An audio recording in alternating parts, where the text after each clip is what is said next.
Hey, it's Will Chandler here. Um, I did do my weekly foray to the Kingdom Hall on Sunday, and again it's just interesting to watch. Like the public talk was a huge focus on being chosen by God, but having humility, and huge focus on Jesus' humility.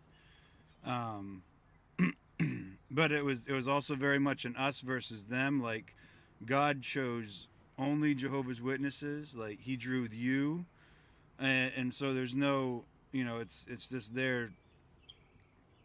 It's setting up an us versus them, right? Which is very common with high control groups. And the Watchtower study itself, it was talking about the Last Supper, right? And it makes the comment that it's easy to remember because it's so uncomplicated, and it almost feels like an April Fool's study article to me, because here at the beginning they claim it's the Lord's Supper is so uncomplicated and so simple, yet they go on for the rest of the article and for the rest of their the season of the Passover to they then go on to completely complicate it. So it's almost like they throw these little tidbits out there, almost like a slap in the face to those that are asleep, um, just to just as a fun look at this, watch what we can say and get away with type thing, right? Kind of like saying religion's a snare and a racket, and everyone in thinks you're talking about everyone else, but you're really the snare and the racket yourself as well.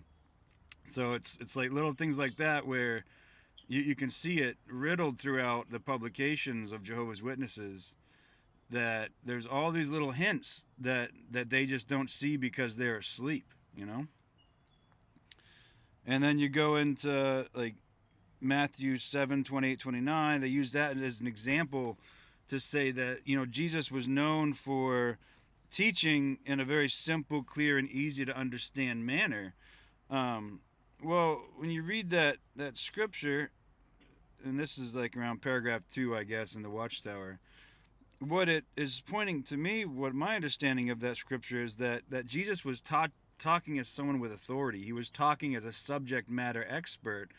And I would say that a lot of Jesus' teachings were not very simple. He spoke in parables, and he tried to make you think, to understand what is the deeper meaning here. What is the idea I'm trying to get across? And that's also going to be a difference with the Near Eastern or the Eastern way of thinking versus a Western way of thinking. And of course, we know that Jewish society was more of an Eastern way of thinking, getting across the idea. So you look at a lot of Jesus' parables, and on surface level, it wasn't easy to understand. But that's my take on it, right? Um, then they have you read, going further, to talk about Jesus being humble, and then Matthew 26, 26-28, him being the bread and the blood, and then they like to skip verse 29 though, where it says that, well, I'm not gonna drink of the vine again until I return. So I guess he's been drinking invisible wine since 1914. I don't know, whatever. Um, yeah, they again, just looking at scriptures, kind of taken out of context. Then they try to make the correlation between, it's trying to say that it's a yearly celebration. It doesn't say anything in the scriptures at John like 13:15. They try to say that, though it says in the article in like paragraph 5, it says that Jesus told his disciples that once a year they should remember him by means of by using that meal, right? They use John 13:15.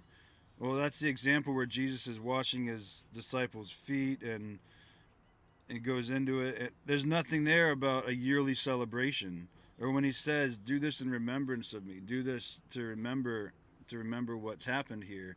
Remember what I've done. There's nothing there that states it's yearly.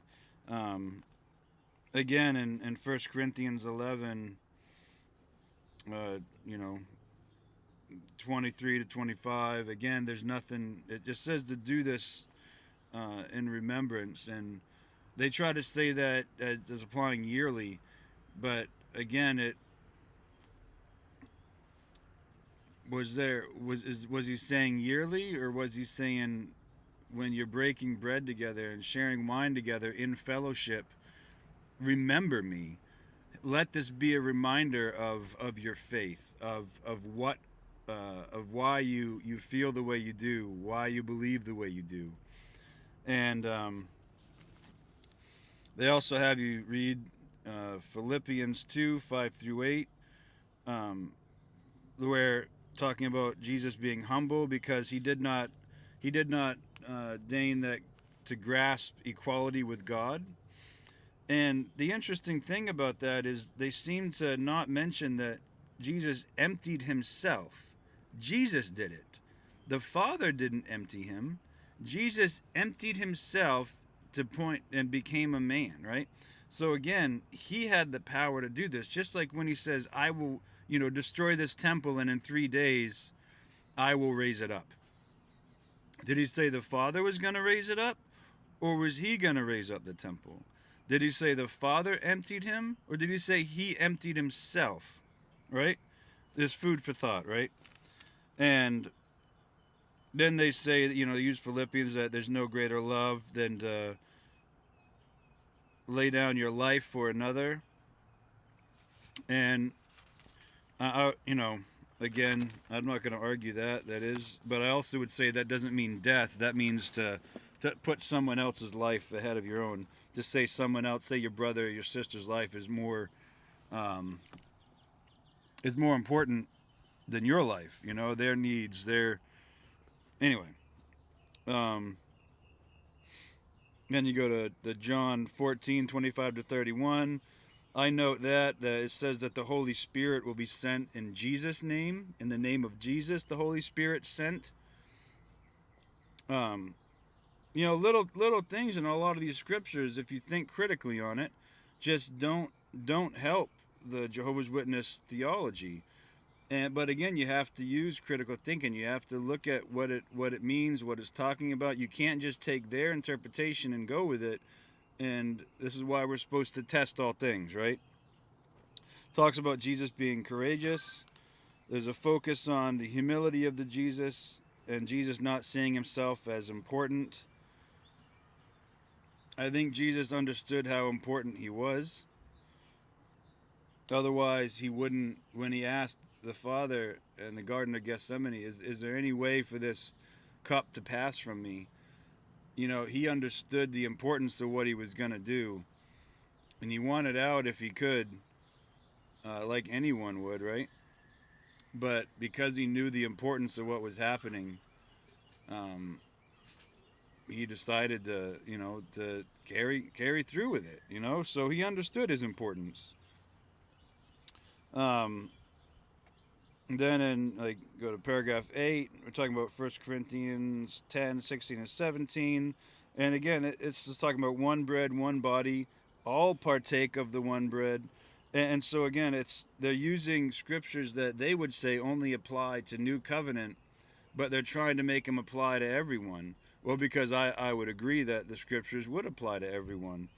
And they use John 15:12-15, saying that you're friends of Jesus. Well, they like to say a lot of times that you can be friends of God, but, there's a reference to Abraham being a friend of God. But then the other references in the New Testament of being friends to God is actually talking about being a friend of Jesus. And I've pointed this out to the younger elder, and I don't really get much of a reply on it. Again, it goes into talking about having courage to speak without fear and all this other stuff, and they use more scriptures like Ephesians 1:7 to try to apply to all Christians, and I would agree it applies to all Christians, but only if you're in the new covenant. Read the scriptures in context, and it just doesn't.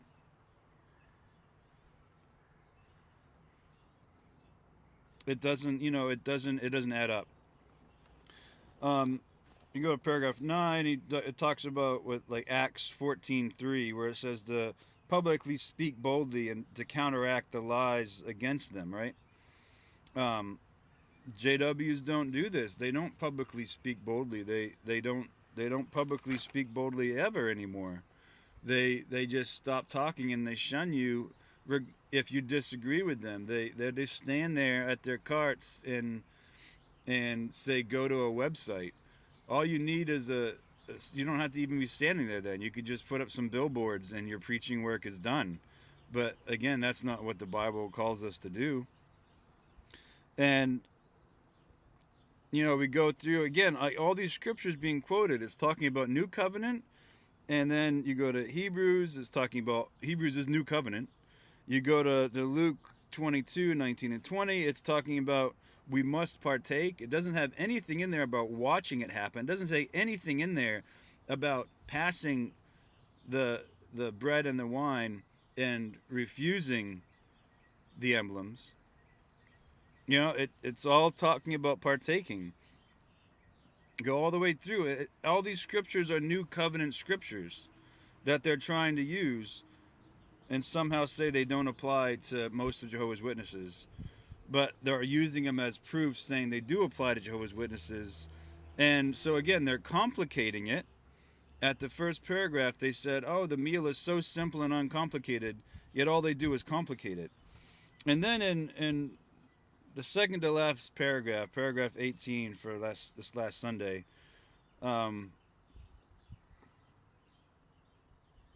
they use 1 Corinthians 11:26, and because they're talking about Jesus coming during the Great Tribulation, and that he's gonna gather together the chosen ones into heaven. And then they say at that point that the memorial is going to cease. Well, they use 1 Corinthians 11:26. That talks about the new covenant and with Jesus coming. But I got to ask, how many times is Jesus returning then? Did he returned apparently in 1874. Then he returned in 1914. Now he's going to return again. And then they have him returning as the first horseman of the apocalypse. What?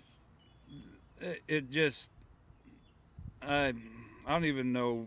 That's a whole nother video or two videos about that.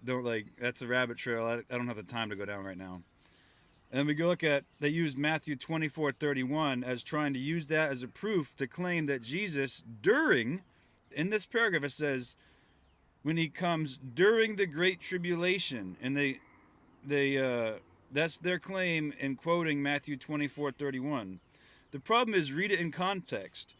Go to Matthew 24:29 and start reading when he's talking about this great tribulation.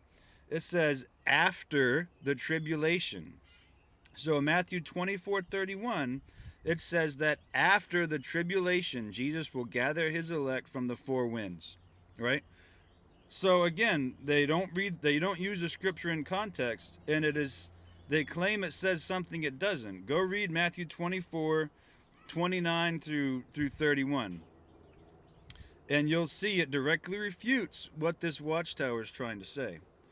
Anyway, so that, again, they use more scriptures. That's all new covenant stuff.